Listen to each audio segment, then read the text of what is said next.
Today, in the gallery, we're joined by some special guests from South Australia, Catherine Wegener and Lesley Shears. I met Catherine last year at a memorial for asbestos victims. Catherine was brave enough to share her story of her husband Rex, who died in 2017 from mesothelioma.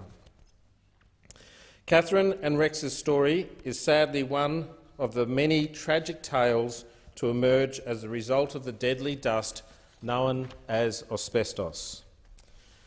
So, during Asbestos Awareness Week and in honour of Rex and all the other victims of asbestos-related diseases, I'd like to share with the Chamber the speech that Catherine delivered last year.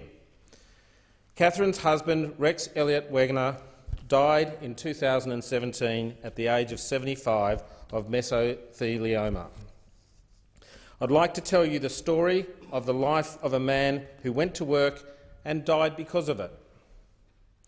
He grew up in Mannum and, like most boys, rode his bike around the town, a friendly boy who the locals knew as Snowy. He learnt to swim in the river and consequently became a very strong swimmer. At 8, he joined the local boys' club and excelled at gymnastics. His other great love was rowing, and he joined the rowing club at the age of 12 and was a member of the winning Crew State Junior 8s. He kept a lifelong interest in both gymnastics and rowing.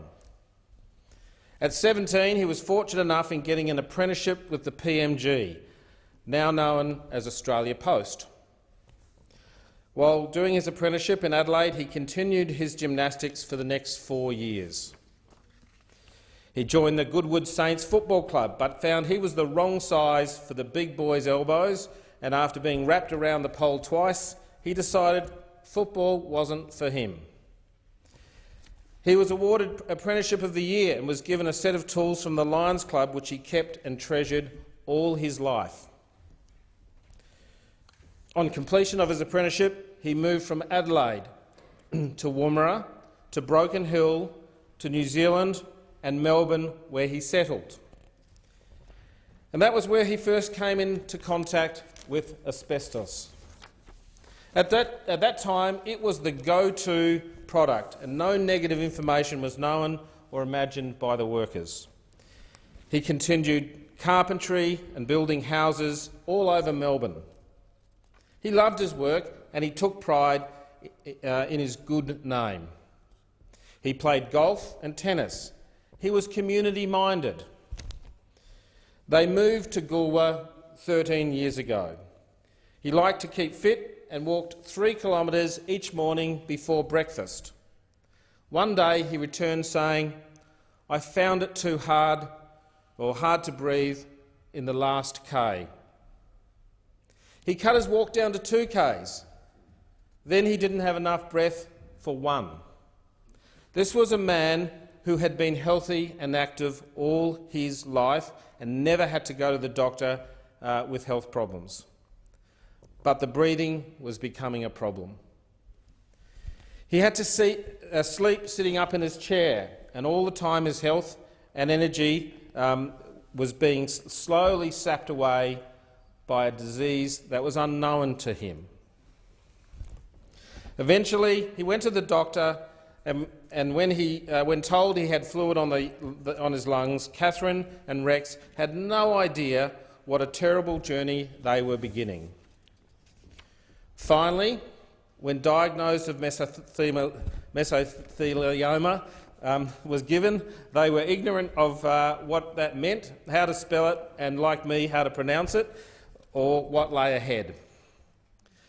Their life was dominated by doctors, blood tests, X-rays, hospital visits, operations, chemotherapy and radiation, and so much more.